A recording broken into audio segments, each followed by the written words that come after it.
Girlfriend আছে কার কার দেখি হাত তোলো।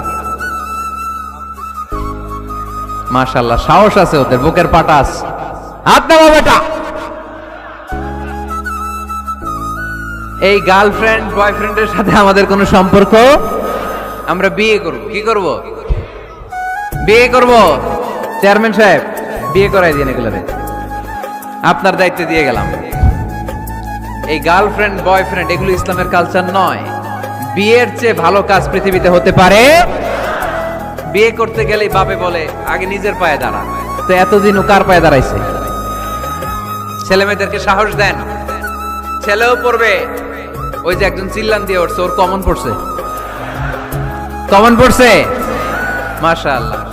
গার্ডিয়ানরা যারা আছেন ওদের দুঃখ কষ্ট একটু বুঝেন আপনারা, মিলাই দিয়েন ওদেরকে, বিয়ের পিড়িতে বসায় দিয়েন। বিয়েতে কল্যাণ, বিয়েতে বরকত। বিয়ের মতো ভালো কাজ হতে পারে না। সব নবীরা বিয়ে করেছেন। আর নিকাহ মিন সুন্নতি, বিয়ে আমার সুন্নাত।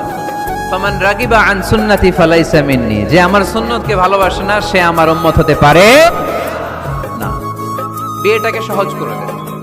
যেই সমাজে বিয়ে সহজ ওই সমাজে জিনা কঠিন, তাই না?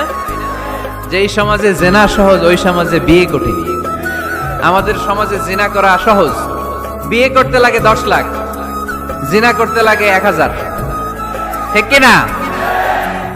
10 লাখ টাকা ছাড়া বিয়ে করা যায় না। এটা লাগবে, ওইটা লাগবে, এই দাও, ওই দাও, মোহর দাও, বিশাল অঙ্কের মোহর। 10 লক্ষ টাকা ধার্য না করলে মেয়ে দিবে না, এরকম আছে না নাই?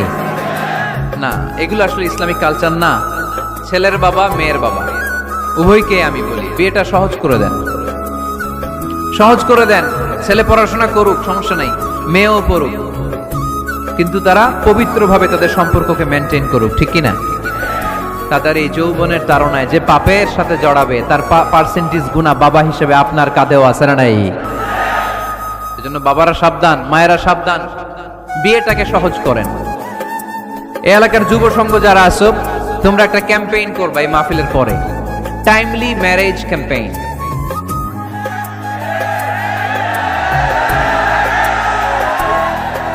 Timely marriage campaign.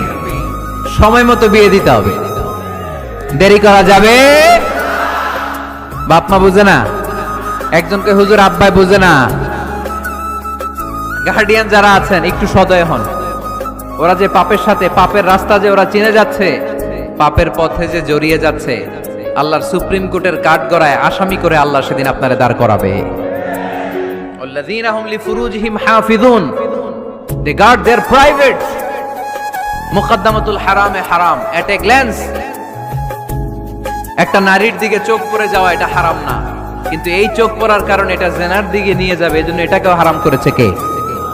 মুকদ্দমাতুল হারামে হারাম। এই নজরটা বড় খারাপ। আন-নাযার সাহামুন মাসমুমুন মিন সিহামি ইবলিস। এই নজর হচ্ছে শয়তানের বিষ মাখানো তীরের মধ্য থেকে একটা ভয়ঙ্কর তীর। এই তীর দিয়ে শয়তান যুবক আর যুবতীদেরকে কাবু করে ফেলে। আমরা শয়তানের হাতে ধরা দিতে চাই না, আমরা বিয়ের মতো পবিত্র বন্ধনে আবদ্ধ হতে চাই, ঠিক কি না?